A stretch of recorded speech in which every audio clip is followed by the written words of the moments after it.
ইউনুস আলাইহিস সালামের জীবনী শুনবো ইনশাআল্লাহ। আল্লাহ তাআলা সাইয়েদনা ইউনুস আলাইহিস সালামের নামে কালামুল্লাহ মাজিদে একটি পরিপূর্ণ সূরা তিনি দান করেছেন। এটি হচ্ছে আল কুরআন আল কারীমের 10ম সূরা, সূরাতুল ইউনুস। আল্লাহ তাআলা সাইয়েদনা ইউনুস আলাইহিস সালামকে ইরাকে প্রেরণ করেছিলেন। ইরাকের বর্তমান যে মোসেল শহর আছে, সেই মোসেল শহরের পাশে নিনোভা নামে একটি নগরী ছিল, অনেক প্রাচীন নগরী, এবং সে সময় থেকেই এই এলাকাটি একটি সিভিলাইজড, একটি সভ্য এলাকা বা জনপদ ছিল। সে এলাকার লোকদের হেদায়েতের জন্য আল্লাহ তাআলা সাইয়েদনা ইউনুস আলাইহিস সালামকে সেখানে প্রেরণ করেন, এবং সেই ইরাকের নিনোভা এলাকাটি আজও বিস্তীর্ণ এলাকা জুড়ে সেখানকার সেই জনপদের বা সেই সিভিলাইজেশনের ধ্বংসাবশেষ কিন্তু আজও সেখানে সংরক্ষিত রয়েছে। সাইয়েদনা ইউনুস আলাইহিস সালামকে যে আল্লাহ তাআলা ইরাকের নিনোভা এলাকায় পাঠিয়েছিলেন, তার আরও একটি প্রমাণ হচ্ছে আল্লাহ রাসূল সাল্লাল্লাহু আলাইহি ওয়াসাল্লাম যখন মক্কা থেকে তায়েফে যান, এবং তায়েফের লোকজন যখন রাসূল সাল্লাল্লাহু আলাইহি ওয়াসাল্লামের দাওয়াতকে প্রত্যাখ্যান করলো, তখন আল্লাহ রাসূল সাল্লাল্লাহু আলাইহি ওয়াসাল্লামের সাথে আদ্দাস নামে একজন খ্রিস্টান স্লেভ, খ্রিস্টান একজন দাসের সাক্ষাৎ হয়। তো রাসূল সাল্লাল্লাহু আলাইহি ওয়াসাল্লাম তাকে জিজ্ঞেস করেছিল যে তোমার নাম কি? সে বলেছিল আদ্দাস।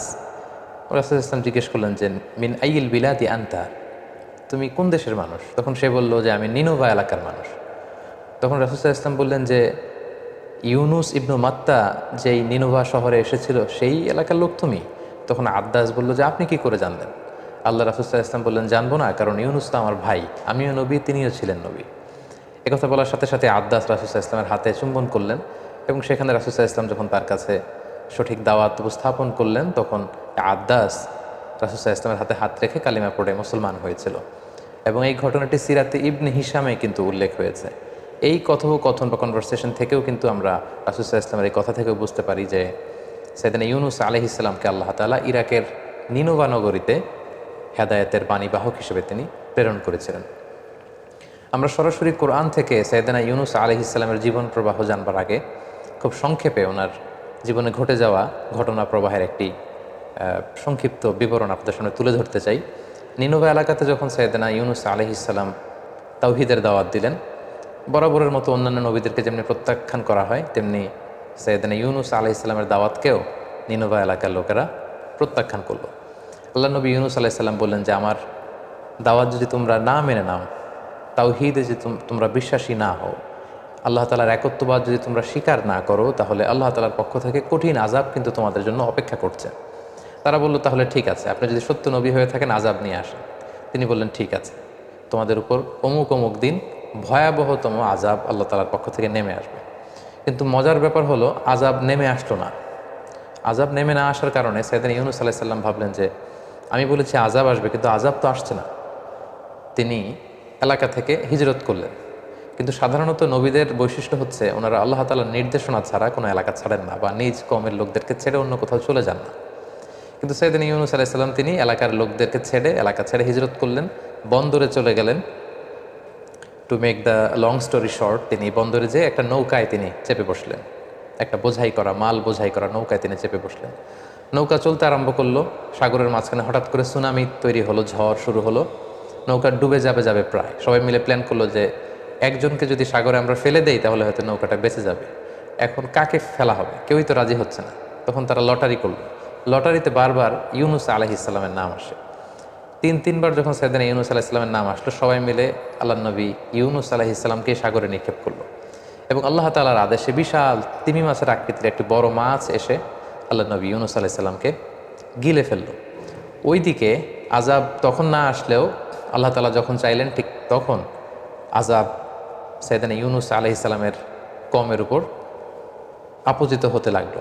কিন্তু আযাবের নিদর্শন দেখে প্রচণ্ড বাতাস, আকাশ লাল হয়ে যাচ্ছে, মেঘে ঘনীভূত হয়ে যাচ্ছে, বিকট শব্দ হচ্ছে, এগুলো যখন তারা দেখতে আরম্ভ করলো, ইউনুস আলাইহিস সালামের কওমের লোকেরা বুঝতে পারলো যে আসলে ইউনুস ইবনে মাত্তা তিনি সত্যিকার অর্থেই আল্লাহর নবী, তিনি মিথ্যা কিছু বলেননি, আসলে আল্লাহ তাআলার আযাব কিন্তু আমাদেরকে পাকড়াও করবে। এই চিন্তা থেকে ইউনুস আলাইহিস সালামের কওমের সবাই ঘর থেকে বেরিয়ে আসলো, এবং সবাই কান্নাকাটি করে কায়মানুবাকে আল্লাহ তাআলার কাছে তওবা করে তারা মুমিন হয়ে গেল। এবং তাদের তাওবাটা এতটা ইখলাসপূর্ণ ছিল, এতটা আন্তরিক এবং সিনসিয়ার তাওবা ছিল, আল্লাহ তাআলা যে আযাব একেবারে তাদের মাথার উপরে চেপে বসেছে, এখনই সে আযাব তাদেরকে ধ্বংস করে দিবে, আযাব আল্লাহ তাআলা সরিয়ে নিলেন। কিন্তু এলাকায় যে বিশাল ঘটনা ঘটে গিয়েছে তার কিছুই কিন্তু ঘূর্ণাক্ষরেও আল্লাহ নবী ইউনূস আলাইহিস সালাম জানেন না। বরং ওনাকে নৌকা থেকে যখন ফেলে দেওয়া হলো, তিমি মাছ গিলে ফেললো এবং দীর্ঘ সময় তিনি তিমি মাছের পেটে ছিলেন এবং সেখানে মাছের পেটে তিনি অনুভব করলেন যে আমি আল্লাহ তাআলার নির্দেশনা ছাড়া চলে আসা ঠিক হয়নি। তখন তিনি তার বিখ্যাত সেই দোয়াটি পড়তে আরম্ভ করলেন, লা ইলাহা ইল্লা আনতা সুবহানাকা ইন্নী কুনতু মিনাজ জালিমিন। অর্থাৎ, হে আল্লাহ, আপনি ছাড়া কোনো ইলাহ নেই, আমি ভুল করেছি, আমি জালেমদের অন্তর্ভুক্ত। উনি যখন আল্লাহ তাআলার প্রশংসা করলেন, তাসবিহ পাঠ করলেন, আল্লাহ তাআলা তিমি মাছকে আদেশ করলেন যাতে ইউনূস আলাইহিস সালামকে সাগরের তীরে কোথাও ফেলে দিয়ে আসে। সেখানে ফেলে দিয়ে আসা হলো। সেখানে আল্লাহ তাআলা লতা, গুল্মলতা, গাছপালা তৈরি করলেন। ইউনূস আলাইহিস সালাম সেখান থেকে সুস্থ হয়ে আবার এলাকায় ফিরে আসলেন এবং ওনার হাতে হাত রেখে ওনার সব উম্মত, ওই এলাকার সব লোক আল্লাহ নবী ইউনূস আলাইহিস সালামের কাছে ঈমান এনে তারা মুসলিম হয়ে গেল। এটি ছিল খুব সংক্ষেপে আল্লাহ নবী ইউনূস আলাইহিস সালামের ঘটনা। এবার আমরা সরাসরি কালামুল্লাহ মাজিদ থেকে সাইয়েদনা ইউনূস আলাইহিস সালামের ঘটনা প্রবাহগুলো শুনবার চেষ্টা করব। সূরাতুস সাফফাতে আল্লাহ তাআলা ইরশাদ করছেন, ওয়া ইন্না ইউনুস আলা মিনাল মুরসালিন। ইউনুস হচ্ছে রাসূলদের অন্তর্ভুক্ত। ইদ আবাকা ইলাল ফুলকিল মাশহুন। স্মরণ করুন সে সময়ের কথা যখন সে বোঝাই করা একটা জাহাজের দিকে চলে গেল ইউনুস আলাইহিস সালাম। এখানে আল্লাহ তাআলা আবাকা শব্দটা ব্যবহার করেছেন। আবাকা বলা হয় কোনো দাস যখন তার মনিবের কাছে না বলে, মনিবের কাজ না করে পালিয়ে চলে যায়, সেটাকে আরবিতে আবাকা বলে। তাহলে আল্লাহ তাআলা কেমন যেন একটু ভর্ৎসনার সুরেই এখানে ব্যবহার করতে চাইছেন যে আমার নির্দেশনা ছাড়া, আমাকে না জানিয়ে, আমি বলার আগেই ইউনুস বোঝাই করা নৌকায় যে আরোহণ করলো। ফাসাহামা ফাকানা মিনাল মুদহাদিন। এবং সেখানে আমরা জানি যে লটারি করা হলো। ঝড়ের কবলে যখন নৌকাটি পড়লো বা জাহাজটি পড়লো, একজনকে জাহাজ থেকে সাগরে নিক্ষেপ করতে হবে, সেটা কে হবে সেটা ফিক্স করার জন্য লটারি করা হলো এবং সে লটারিতে ফাকানা মিনাল মুদহাদিন, ইউনুস আলাইহিস সালাম লটারিতে হেরে গেলেন, তার নামই আসলো বারবার। তাহলে ইউনুস আলাইহিস সালামকে ফেলে দেওয়া হলো। ফালতাকাতাহুল হুত। হুত বলা হয় বড় সাইজের যে সাগরের মাছগুলো, কাইন্ড অফ ওয়েল টাইপের, যেগুলো নীলতিমি টাইপের, এরকম বড় একটি মাছ এসে আল্লাহর নবী ইউনুস আলাইহিস সালামকে আস্ত গিলে ফেললো। ওহুয়া মুলিম। তিনি তখন নিজেকে ভর্ৎসনা করছিলেন এবং তিনি তখন বুঝতে পেরেছিলেন যে আমার আসলে আল্লাহ তাআলার নির্দেশনা ছাড়া নিজে নিজে এখানে চলে আসাটা ঠিক হয়নি। ফালাউলা আন্নাহু কানা মিনাল মুসাব্বিহিন। আল্লাহ তাআলা বলছেন, সে যদি সেদিন তাসবিহ না পড়তো। আমরা জানি যে তিনি মাছের পেটে ঢুকে যাওয়ার পরপর তিনি রিয়েলাইজ করলেন যে আমার ঠিক হয়নি এমনটি আশা, এবং তখনই তিনি পড়তে আরম্ভ করলেন, লা ইলাহা ইল্লা আনতা সুবহানাকা ইন্নী কুনতু মিনাজ জালিমিন। আল্লাহর নামের তাসবিহ জপছিলেন তিনি সে মাছের পেটের ভেতরে। আল্লাহ বললেন, ফালাউলা আন্নাহু কানা মিনাল মুসাব্বিহিন। ইউনুস যদি সেদিন মাছের পেটের ভেতরে তাসবিহ না পড়তো, লা লাবিসা ফি বাতনিহি ইলা ইয়াউমি ইউবআসুন। কিয়ামত পর্যন্ত সে মাছের পেটের ভেতরে থেকেই যেত। অর্থাৎ তিমি মাছের পেটের ভেতরেই ইউনুসের কবর হয়ে যেত, সেখানেই সে থাকতো, তার আর সেখান থেকে মুক্ত হওয়ার কোনো ব্যবস্থা হতো না। এই এক্সপ্রেশনগুলো এসেছে সূরাতুস সাফফাতে। এরপর আমরা যদি সূরাতুল আম্বিয়ার দিকে তাকাই তাহলে দেখব আল্লাহ তাআলা বলছেন, ওয়াযান্নুনি ইয যাহাবা মুগাদিবান। যান্নুন মানে হচ্ছে মাছওয়ালা। ইউনুস আলাইহিস সালামকে কিন্তু কোথাও বলা হয়েছে ইউনুস, কোথাও বলা হয়েছে যান্নুন মানে মাছওয়ালা, আরেক জায়গায় বলা হয়েছে সাহিবুল হুত, এর অর্থ হচ্ছে মাছওয়ালা। যেহেতু মাছ নবীকে গিলে খেয়েছিল, কোরআনে বর্ণিত 25 জন নবীর কারো ক্ষেত্রে এরকম আজীব বা অদ্ভুত ধরনের কোনো ঘটেনি আমরা জানি, শুধু ইউনুস আলাইহিস সালামের ক্ষেত্রে ঘটেছে। সো ওনার সাথে যেহেতু মাছের ঘটনার সম্পর্ক, আল্লাহ তাআলা বারবার মাছওয়ালা এটা তিনি উল্লেখ করেছেন। ওয়াযান্নুন মাছওয়ালা অর্থাৎ ইউনুস আলাইহিস সালাম ইয যাহাবা মুগাদিবান, যখন তিনি রাগ করে চলে গেলেন, তাহলে তিনি জাতিগোষ্ঠীর কল্যাণের জন্য তিনি জনপরিসরে তাওহীদের বাণী প্রচার করলেন, আখিরাতের কথা প্রচার করলেন। কিন্তু তার এলাকার লোকেরা, কমের লোকেরা প্রত্যাখ্যান করলো, রিজেক্ট করলো ইউনুস আলাইহিস সালামের দাওয়াতকে। এই দাওয়াতকে গ্রহণ করলো না, ওনাকে নবী হিসেবে স্বীকৃতি দিল না। উনি বারবার দাওয়াত দিয়েই যাচ্ছেন কিন্তু কেউ কথা শোনে না। ফলে তিনি রাগান্বিত হয়ে গেলেন, যেটা সাধারণত নবীদের গুণ নয়। কিন্তু তিনি রেগে গেলেন প্রচণ্ড। রেগে তিনি এলাকার লোকদেরকে ছেড়ে আল্লাহর নির্দেশনা ব্যতি রেখে তিনি নৌকায় যেয়ে আরোহণ করলেন। সাধারণত কোনো নবীর জন্য এটা শোভনীয় নয় যে ওনাকে যে কাজে বা যে দায়িত্বে অ্যাসাইন করা হয়েছে সে ব্যাপারে তিনি আল্লাহ তাআলার কোনো নির্দেশনা ছাড়া হিজরত করা বা ওই এলাকা ত্যাগ করে চলে যাওয়া সাধারণত নবুয়তির যে বৈশিষ্ট্য এটার সাথে এটা যায় না। ফাযান্না আল্লা নাকদির আলাইহি। ইউনুস আলাইহিস সালাম ধারণা করেছিলেন যে আল্লাহ এই ব্যাপারে আমাকে পাকড়াও করবেন না, কারণ আমি আমার দায়িত্বের রেসপন্সিবিলিটি যেটা ছিল সর্বোচ্চ পালন করেছি, তারা আমার কথা মানছে না, আমি এখানে থেকে কি হবে, এরকম একটা চিন্তা থেকে তিনি সেখান থেকে চলে গেলেন। তিনি ভাবলেন যে এজন্য আল্লাহ আমাকে ভৎসনা করবেন না বা পাকড়াও করবেন না। তারপরের ঘটনা আমরা জানি, সাগরে তুফান, ওনাকে ফেলে দেয়া হয়, মাছ এসে ওনাকে গিলে ফেললো। ফানাদা ফিল যুলুমাত, সাগরের একেবারে অতল গহ্বরে বিশাল তিমি মাছের পেটের ভেতরের অন্ধকারে তখন তিনি আওয়াজ তুলে ডাক দিলেন, ফানাদা, তিনি আল্লাহ তাআলাকে ডাকলেন আর পড়লেন, আল্লাহ ইলাহা ইল্লা আনতা সুবহানাক, হে আল্লাহ তুমি ছাড়া কোনো ইলাহ আমার নেই, আমাকে বাঁচাবার, আমাকে রক্ষা করবার মতো দ্বিতীয়টি কেউ নেই। সুবহানাক, তুমি মহাপবিত্র, পুত পবিত্র, তোমার পবিত্রতার বর্ণনা আমি দিচ্ছি। ইন্নী কুনতু মিনাজ জালিমিন, হে আল্লাহ আমি নিজে তো জালিমদের অন্তর্ভুক্ত হয়ে গেলাম, আমি তো ভুল করে ফেলেছি, তোমার নির্দেশনা ছাড়া আমার কওমের লোকদেরকে ছেড়ে দিয়ে আমি যে নিজের ইচ্ছে মতো, নিজের বুদ্ধি মতো, চিন্তা মতো চলে এসেছি, আল্লাহ আমি ভুল করে ফেলেছি। তাহলে কিছু সময়ের জন্য তিনি আল্লাহর নির্দেশনা ছাড়া চলে গেল, মুহূর্তেই কিন্তু তিনি আল্লাহ তাআলার দিকে রুজু করলেন, আল্লাহর দিকে ফিরে আসলেন, আল্লাহর তাসবিহ জপতে শুরু করলেন এবং আল্লাহ তাআলার কাছেই তিনি সাহায্য চাইলেন। এবং সাগরের অতল গহ্বরে মাছের পেটের ভেতরে থেকে উনি যখন এই দোয়াটা পড়লেন, আল্লাহ তাআলা বললেন, ফাস্তাজাবনা লাহ, আমি ইউনুসের এই ডাকে, এই দোয়ায় আমি সাড়া দিলাম। ওয়ানাজ্জাইনাহু মিনাল গাম, আর এই বিপদ থেকে তাকে আমি মুক্ত করলাম। ওয়াকাযালিকা নুনজিল মুমিনিন, আর এইভাবেই বিশ্বাসীদেরকে আমি আল্লাহ তাআলা মুক্তি দিয়ে থাকি। সূরাতুল আম্বিয়াতে ইউনুস আলাইহিস সালামের ব্যাপারে এরকম ঘটনাটা এসেছে। সূরাতু ইউনুসের ৯৮ নম্বর আয়াত আল্লাহ তাআলা বলছেন, ফালাউলা কানাত ক্বরিয়াতুন আমানাত ফানাফাআহা ঈমানুহা ইল্লা কওমা ইউনুস, অর্থাৎ পৃথিবীতে এরকম কোনো জাতির ক্ষেত্রে ঘটেনি যে আযাব দেখার পরে তারা ঈমান আনতে শুরু করেছে আর তাদের ঈমান কাজে এসেছে, আল্লাহ আযাব সরিয়ে নিয়েছে। এরকম ঘটনা গোটা বিশ্বের ইতিহাসে বিরল, শুধুমাত্র কেবলমাত্র ইউনুস আলাইহিস সালামের ক্ষেত্রে এটা ঘটেছে। আযাব এসেছিল কিন্তু কওমের লোকেরা সবাই ঘর থেকে বেরিয়ে কান্না জুড়ে দিল, তারা তওবা করলো, তাদের তাওবা দেখে, তাদের আন্তরিকতা দেখে আল্লাহ তাআলা সে আযাবকে সরিয়ে নিলেন। লাম্মা আমানু, তারা যখন ঈমান আনলো, আল্লাহ বললেন, কাশাফনা আনহুম আযাবাল খিজি ফিল হায়াতিদ দুনিয়া, এই দুনিয়ার জীবনের যে লাঞ্ছনাকর আযাব বা শাস্তি, এটা আমি সরিয়ে নিলাম। ওমাত্তা'নাহুম ইলা হিন, এবং তাদের যতদিন পৃথিবীতে থাকবার কথা ছিল ততদিন থাকবার সুযোগ আমি আল্লাহ তাআলা তাদেরকে দিয়ে দিলাম। সূরাতুস সাফফাতের ১৪৫ নম্বর আয়াত থেকে ১৪৭ নম্বর আয়াতে আল্লাহ তাআলা সেখানে এই ঘটনাটি এভাবে এনেছেন। আল্লাহ তাআলা ইরশাদ করছেন, ফানাবাযনাহু বিল আরাই ওয়া হুয়া সাকিম, অর্থাৎ আমি ইউনুসকে মাছের পেট থেকে বের করে সাগরের তীরবর্তী কোনো একটা এলাকায়, কোনো একটা আইল্যান্ডে বা সি শোরে, সাগরের তীরে আমি নিক্ষেপ করবার ব্যবস্থা করলাম, নিক্ষেপ করলাম এমন অবস্থায় যে হুয়া সাকিম, সে অত্যন্ত অসুস্থ ছিল। কারণ আমরা জানি মাছের পেটের ভেতরে তিনি ছিলেন, কতদিন ছিলেন আমরা জানি না। অনেক মুফাসসিরিনে একরাম বিভিন্ন বর্ণনা এসেছে যে কেউ বলেছে 1 দিন, কেউ 3 দিন, 7 দিন, এমনকি 40 দিনের বর্ণনা পর্যন্ত পাওয়া যায়। যেহেতু কোরআন এটিকে অনির্দিষ্ট রেখেছে, আমরাও সেটিকে অনির্দিষ্টভাবেই বিশ্বাস করব যে কতদিন ছিলেন আল্লাহ তাআলা ভালো জানেন। এবং তিমি মাছের পাকস্থলীর ভেতরে যেহেতু তিনি ঢুকে গিয়েছিলেন, সেখানে পাকস্থলীর ভেতর যে অ্যাসিডিটি থাকে সেটার কারণে ওনার চামড়ায় ক্ষতি হয়েছিল, দেহে ক্ষতি হয়েছিল, ক্ষত হয়েছিল, স্বেচ্ছায়িত হয়ে গিয়েছিল।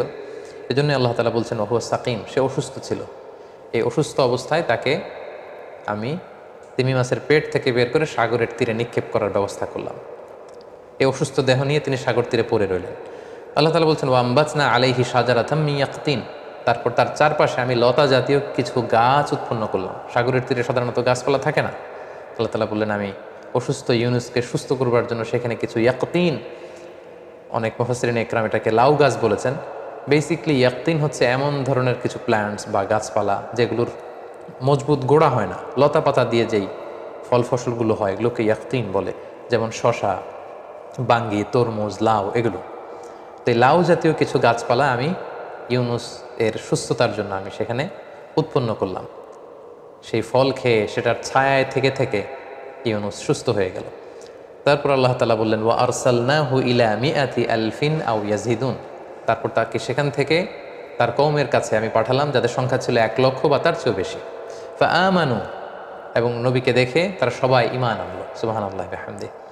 ফামাত্তা'নাহুম ইলা হিন, এবং একটা নির্দিষ্ট সার্টেন পিরিয়ড পর্যন্ত ইউনুস আলাইহিস সালামের কওমের লোকদেরকে পৃথিবীতে বসবাসের সুযোগ আমি আল্লাহ তাআলা করে দিলাম। তাহলে সম্মানিত শুধু এই ছিল কোরআনের ধারা বর্ণনায় সাইয়েদনা ইউনুস আলাইহিস সালামের জীবনী। এবার আমরা সরাসরি ওনার জীবনী থেকে কি কি লাইফ লেসন আমরা নিতে পারি সেদিকে চলে যাব। প্রথম যে লাইফ লেসনটি আমরা ইউনুস আলাইহিস সালামের জীবনী থেকে নিতে পারি সেটা হচ্ছে রেগে যাওয়া থেকে আমাদেরকে সাবধানে থাকতে হবে। কারণ ইউনুস আলাইহিস সালাম দাওয়াত দিতে দিতে যখন দেখলেন যে কেউ তার কথা শুনে না, উনি রেগে গেলেন। আমরা প্রায় বলি যে রেগে গেলেন তো হেরে গেলেন। ইদ্দাহাবা মুগাদিবান, যখন ইউনুস রেগে মেগে এলাকার লোকদের ছেড়ে হিজরতে চলে গেল আমার নির্দেশনা ছাড়া। এবং এটাকে আল্লাহ তাআলা নেগেটিভলি এখানে আয়াতে উপস্থাপন করেছেন। তার মানে আল্লাহ তাআলা বোঝাতে চাইলেন যে ইউনুসের এটা ঠিক হয়নি। তার মানে আমরা রাগ করে সাধারণত যে ডিসিশনগুলো নেই এগুলো সাধারণত ঠিক হয় না। এবং আমি প্রায় বলি যে রাগ হচ্ছে ঝড়ের মতো। ঝড় যেমনি এক পাশ থেকে এসে সব কিছু ভেঙে চুরে লণ্ড ভণ্ড করে তছনছ করে দিয়ে আরেক পাশ দিয়ে চলে যায়, রাগও এরকম। রাগ এসে বন্ধুর সাথে বন্ধুর সম্পর্ক নষ্ট করিয়ে দেয়, ভালোবাসার সম্পর্কগুলোতে টানাপোড়েন তৈরি করে। এবং রাগটা যখন আসে তখন টের পাওয়া যায় না। রাগের কারণে আমরা যা করে ফেলি, রাগ চলে যাওয়ার পরে আমরা তখন বুঝি যে হায় রে, কী সিদ্ধান্ত নিলাম, কী করলাম, এটা তো ঠিক হয়নি। সো রাগ যাতে আমাদেরকে কনজিউম করতে না পারে। আপনি যদি বারবার শুধু রেগে যান, রাগান্বিত ব্যক্তি তার নিজের সিদ্ধান্ত নেওয়ার ক্ষমতাকে শয়তানের হাতে ছেড়ে দেয়। সে নিজে আর সিদ্ধান্ত নেয় না, তার সিদ্ধান্ত তখন শয়তান করে দিতে শুরু করে। সো প্রথমে লেসন থেকে আমরা যেটা জানতে পারলাম যে একজন বিশ্বাসী হুট করে রেগে যাবে না, বরং সে কুল হেডেড হবে, সে ঠান্ডা মাথায় তার যে দায়িত্ব সেটি সে পালন করবে।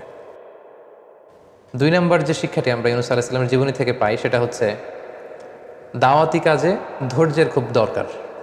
দাওয়া উইথ প্যাশনস, এটা কম্পালসারি, ইটস মাস্ট, এটা লাগবেই। বাংলা একটা কথা বলা হয় যে সয়ে যাও রয়ে যাবে। যে সয়ে যেতে পারে সে রয়ে যেতে পারে। সো ধৈর্যের কোনো বিকল্প নেই। এবং ইউনূস আলাইহিস সালামের এই ঘটনার অবতারণা কালামুল্লাহ মাজিদে করবার মধ্য দিয়ে কিন্তু আল্লাহ তাআলা বিশ্বনবীকে মূলত সান্ত্বনা দিচ্ছেন যে নবী, আপনাকে মক্কার কুরাইশরা কেউ পাগল বলে, কেউ কবি বলে, কেউ গণক বলে, কেউ জাদুকর বলে, কেউ মিথ্যাবাদী বলে, আপনি রেগে যাবেন না নবী। ইউনূস যেমনি তার কওমের লোকদের উপর রেগে আমার নির্দেশনা ছাড়াই চলে গিয়েছিল, আপনি আবার এরকম রেগে মেগে মক্কা ছেড়ে কোথাও চলে যাবেন, অন্য কোথাও চলে যাবেন না। এবং সেটি আল্লাহ তাআলা সূরাতুল কালামে খুব সুন্দর করে তিনি বলেছেন যে ফসবির লি হুকমি রাব্বিক, হে নবী, আপনার রবের যে ফয়সালা আপনি এতে ধৈর্য ধারণ করুন। ওয়ালা তাকুন কা সাহিবিল হুত, ওই মাছওয়ালা মানে আমার নবী ইউনূসের মতো হবেন না। ইয নাদা ওয়া হুয়া মাকদুম, সে নির্দেশনা ছাড়া চলে যাওয়ার কারণে বিপদে পড়েছিল, কিন্তু বিপদে পড়ে আবার ঠিকই আমাকে ডেকেছিল, আমি তাকে রেহাই দিয়েছিলাম। এবং ইউনূস আলাইহিস সালামের এই ঘটনা বারবার বিভিন্ন আয়াত বিভিন্ন সূরায় বর্ণনা করার মধ্য দিয়ে কিন্তু মূলত আল্লাহ তাআলা বিশ্বনবীকে সান্ত্বনা দিয়েছেন যে নবী, আপনি রেগে যাবেন না, ধৈর্য ধারণ করুন। সূরাতুল মুজাম্মিল আল্লাহ তাআলা বলছেন ওয়াসবির আলা মা ইয়াকুলুন ওয়াহজুরহুম হাজরান জামিলা, নবী হে, ওরা কি বলে আপনি ভ্রুক্ষেপ করবেন না, just don't care, ignore them, তাদের এই কথাবার্তাগুলোকে আপনি ইগনোর করুন এবং আপনি ধৈর্য ধারণ করুন। তাহলে ইউনূস আলাইহিস সালামের জীবনী থেকে 2 নম্বর শিক্ষা হচ্ছে যে আমরা যখন দাওয়াতি কাজ করব আমাদেরকে প্রচণ্ড ধৈর্যের সাথে দাওয়াতি কাজ করতে হবে। বাধা বিপত্তি, বিরূপ মন্তব্য, নানা ধরনের প্রতিকূলতা, বাজে কমেন্টস এগুলো আসবে, কিন্তু ধৈর্য হারানো যাবে না। বিশ্বাসীরা কখনো ধৈর্য হারায় না। সেদিন ইউনূস আলাইহিস সালামের জীবনী থেকে বা ঘটনা প্রবাহ থেকে আমরা 3 নম্বর যে শিক্ষাটা পাই সেটা হচ্ছে পাওয়ার অফ তাওবা। তাওবার যে কত শক্তি সেটা কিন্তু আমরা এই ঘটনা থেকে জানলাম। যে নিশ্চিত আল্লাহ তাআলার আযাব এসে এই নিনভা নগরীকে একেবারে ধ্বংস করে দেবে, ধূলিসাৎ করে দেবে, মাটির সাথে মিশিয়ে দেবে। কিন্তু তারা যখন ভুল বুঝতে পারলো, তারা যখন অনুতপ্ত হলো, তারা যখন অনুশোচনায় কাতর হয়ে আল্লাহ তাআলার কাছে কায়মনা বাক্যে ক্ষমা চাইলো, তারা যখন ফিরে আসলো, তারা যখন একনিষ্ঠভাবে তাওবা করলো, আল্লাহ তাআলা সেই সাক্ষাৎ শাস্তিকে তিনি ওনার মেহেরবানিতে তিনি সরিয়ে নিলেন, উঠিয়ে নিলেন।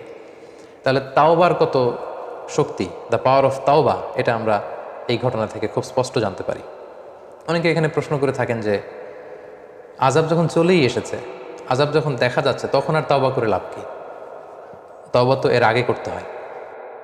এটা বলতে যে অনেকে বলেন যে ফেরাউনও তো ঈমান এনেছিল যখন সে ডুবে যাচ্ছিল। ফেরাউন তখন বলতেছিল যে আমানতু আন্নাহু লা ইলাহা ইল্লাল্লাযী আমানাত বিহি বানু ইসরাঈল ওয়া আনা মিনাল মুসলিমিন। বনি ইসরাইলের লোকজন যার উপর ঈমান আনে, আমি ফেরাউনও সে আল্লাহর উপর ঈমান আনলাম। আল্লাহ বললেন আল আন, এখন অনেক বাড়াবাড়ি তুমি করেছো, দ্য টাইম ইজ আপ, সময় শেষ। অনেকে প্রশ্ন তুলে থাকেন যে ফেরাউনও তো লোহিত সাগরে যখন হাবুডুবু খাচ্ছিল, তার রুহু বের হওয়ার আগে সে হাত তুলে বলেছিল আনা মিনাল মুসলিমিন, আমি ঈমান আনলাম। তো আল্লাহ ফেরাউনের ঈমান কবুল না করে ইউনূস আলাইহিস সালামের পুরো কওমের তাওবাকে কেন কবুল করলেন, তাদের ঈমান কেন গ্রহণ করলেন, আযাব দিতে যেও সরিয়ে নিলেন কেন? এর কারণ হচ্ছে নিনভা অঞ্চলের লোকদেরকে এর আগে কোনো নিদর্শন দেখানো হয়নি। এই প্রথম তারা আযাবের ঘনঘটা দেখা মাত্রই তাদের অন্তরে আল্লাহর ভয় চলে এসেছে, তারা একনিষ্ঠভাবে তাওবা করেছে। কিন্তু ফেরাউনের ব্যাপারটা ছিল ভিন্ন, কালামুল্লাহ মাজিদে এসেছে যে ৯ আয়াত, ১ ২ ৩ ৪ করে ৯টা মুআজিজা, ৯টা নিদর্শন একের পর এক ফেরাউনকে, মিশরীদেরকে বারবার এগুলো দেখানোর পরেও ফেরাউনের ঔদ্ধত্য, দাম্ভিকতা কোনোভাবেই কমছিল না। সরাসরি মুসা আলাইহিস সালাম লাঠি ফেললেন, এটা সাপ হয়ে গেল। পুরো মিশরের বড় বড় জাদুকরদের বানানো জাদুগুলোকে খেয়ে সেই অজগর সাপ, সেই বড় সাপ ফনা তুলে দাঁড়িয়ে রইল। এরকম একটা দুইটা নয়, ৯টা নিদর্শন দেখানোর পরেও কিন্তু ফেরাউন আল্লাহ তাআলার প্রতি ঈমান আনেনি। এজন্য ফেরাউনের প্রেক্ষাপট আর ইউনুস আলাইহিস সালামের কওমের নিনভা নগরীর প্রেক্ষাপট একেবারেই আলাদা। তাহলে এই ঘটনা থেকে আমরা বুঝলাম যে তাওবার পাওয়ার কিন্তু খুব বেশি, চোখের পানির শক্তি অনেক বেশি।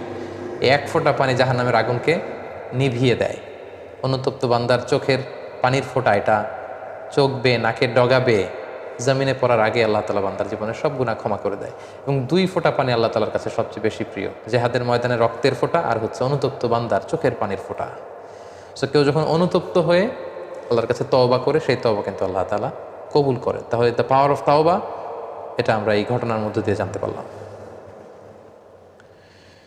ইউনুস আলাইহিস সালামের এই জীবনী থেকে আমরা আরেকটা ব্যাপার জানতে পারি, সেটা হচ্ছে আল্লাহ তাআলা তার সৃষ্ট যে কোনো প্রাণীকে যে কোনো কাজে তিনি লাগাতে পারেন। জাস্ট আল্লাহ তাআলা অর্ডার করেন। তিনি হচ্ছেন কুন ফায়াকুনের মালিক। তিনি শুধু বলেন হও, সাথে সাথে হয়ে যায়। বি ইট ওয়াজ ফাআলুল লিমা ইউরিদ, তিনি যা ইচ্ছে তিনি তাই করতে পারেন। তার নমুনা বা নিদর্শন কিন্তু আমরা ইউনুস আলাইহিস সালামের এই ঘটনা প্রবাহের মধ্য দিয়ে দেখলাম, যে তিনি সাগরের মাছকে যখনই বললেন যে এখন তুমি ইউনুসকে গিলে ফেলবে, বিশাল তিমি মাছ ইউনুস আলাইহিস সালামকে গিলে ফেললেন, কিন্তু ডাইজেস্ট করলেন না। আল্লাহ ডাইজেস্ট করালেন না, তিমি মাছ কিন্তু পেটের মধ্যে রেখে দিল। এবং আল্লাহ তাআলা যখনই বললেন যে তাকে আবার সাগরের পাড়ে রেখে আসো, তিনি যখন পেটের ভেতরে তাসবিহ পড়ছিলেন, সেই তিমি মাছ কিন্তু, যেই তিমি মাছ গিলে ফেললো টপ করে, সেই তিমি মাছ আবার সাগরের তীরে উদ্গীরণ করে ইউনুস আলাইহিস সালামকে রেখে আসলেন।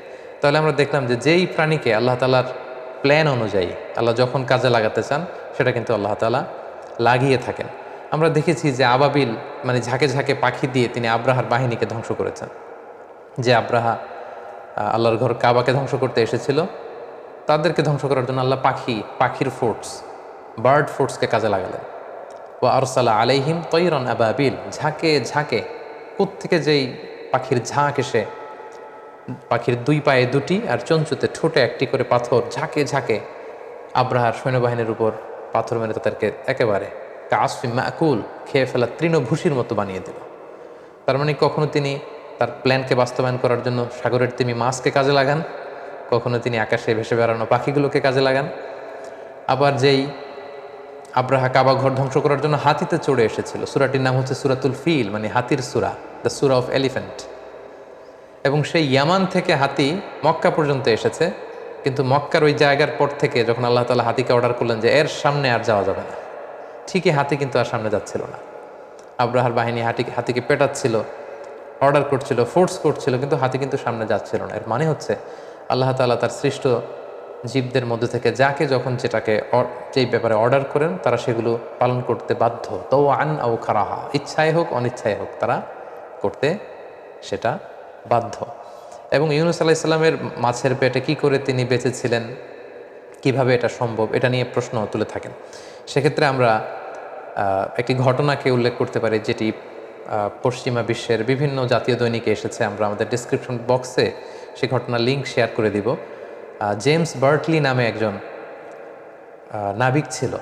সে তার বাকি 2জন বন্ধুর সাথে একবার ফকল্যান্ড আইল্যান্ডে, সাউথ আটলান্টিকের পাশে, তারা বড় মাছ শিকার করতে গিয়েছিল। সেখানে এক তিমির সাথে তাদের কনফ্লিক্ট হয়। ওই তিমিকে তারা হত্যা করতে চায় এবং আহত করে ফেলে, এবং এক পর্যায়ে এই জেমস বার্টলি নামক লোককে ওই তিমিটা খেয়ে ফেলে। তো আহত হয়ে যাওয়ার কারণে কিছু সময় পরে ওই তিমিটা যখন মরে সাগরে ভেসে ওঠে, তখন তারা সেটাকে জাহাজের উপর উঠিয়ে ওটার পেট কেটে এই জেমস বার্টলিকে 36 ঘন্টা পর বের করে, এবং সে জীবিত সেখান থেকে বের হয়। তো পৃথিবীতেও কিন্তু এরকম অদ্ভুত আজীব ঘটনা এটা ঘটেছে। আর সেক্ষেত্রে ইউনুস আলাইহিস সালাম ছিলেন আল্লাহ তাআলার একজন নবী, এবং কোরআনে বর্ণিত 25 জন নবীর মধ্যে থেকে একজন নবী, এবং সেক্ষেত্রে আল্লাহ তাআলা এটা করতেই পারেন। এবং আল্লাহ তাআলা তার সৃষ্টির মধ্যে থেকে যাকে যখন যেটা অর্ডার করেন, সেই প্রাণীকুল, সেই মৎস্যকুল, সেই পক্ষীকুল, তারা সেগুলো পালন করতে বাধ্য। সাইয়েদনা ইউনুস আলাইহিস সালামের জীবনী থেকে সর্বশেষ যেই লেসনটা আমরা পাই, সেটা হচ্ছে পাওয়ার অফ দোয়া। দোয়ার যে কত শক্তি, ইটস লাইক এ মিজাইল, এটা মিজাইল ক্ষেপণাস্ত্রের মতো।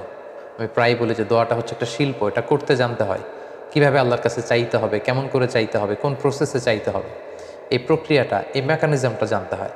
এবং এটা যে কতটা পাওয়ারফুল আমরা সাইয়েদনা ইউনূস আলাইহিস সালামের এই ঘটনা থেকে আমরা জেনেছি যে আল্লাহ তাআলা সরাসরি বলছেন ফালাউলা আন্নাহু কানা মিনাল মুসাব্বিহিন, ইউনূস যদি তাসবিহ না পড়তো মাছের পেটে তাহলে সেখানে ইউনূস শেষ হয়ে যেত।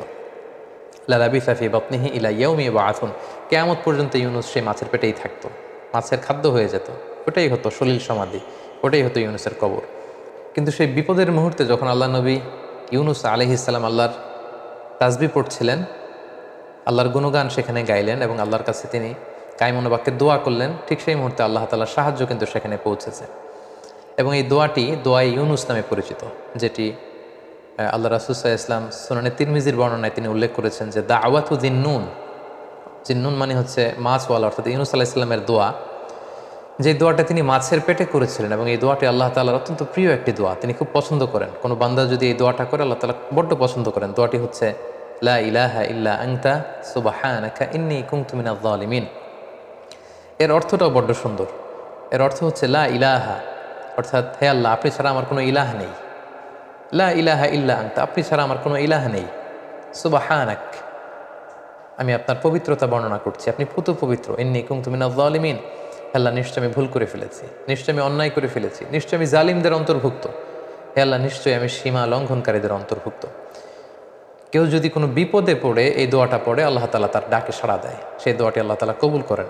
আল্লাহ রাসূল সাল্লাল্লাহু আলাইহি ওয়াসাল্লাম বলেছেন ফাইন্নাহু লাম ইয়াদউ বিহা রাজুলুন মুসলিম ফি শাইইন কত্তু, কোনো বিপদে পড়ে, কোনো প্রেক্ষাপটে, কোনো কাজে কোনো মুসলিম যদি এই দোয়াটি পড়ে ইল্লাস্তাজাবাল্লাহু লাহ, আল্লাহ তাআলা সাথে সাথে তার বিপদ থেকে তাকে উদ্ধার করেন, তাকে মুক্তি দান করেন, তার ডাকে আল্লাহ তাআলা সাড়া দেন।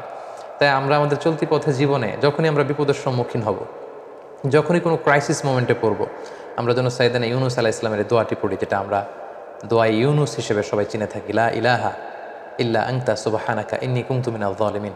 তাহলে সেই সাগরের অতল গহ্বরে অন্ধকার তিমি মাছের পাকস্থলীর ভেতরে সাইয়েদনা ইউনূস আলাইহিস সালামকে আল্লাহ তাআলা যেমনি সাহায্য করেছিলেন, তার ডাকে সাড়া দিয়েছিলেন, তাকে বিপদমুক্ত করেছিলেন, আমাদের বিপদকালীন সময়ে আল্লাহ তাআলা আমাদেরকে বিপদ থেকে রক্ষা করবেন, বিপদ থেকে তিনি আমাদেরকে মুক্তি দিবেন।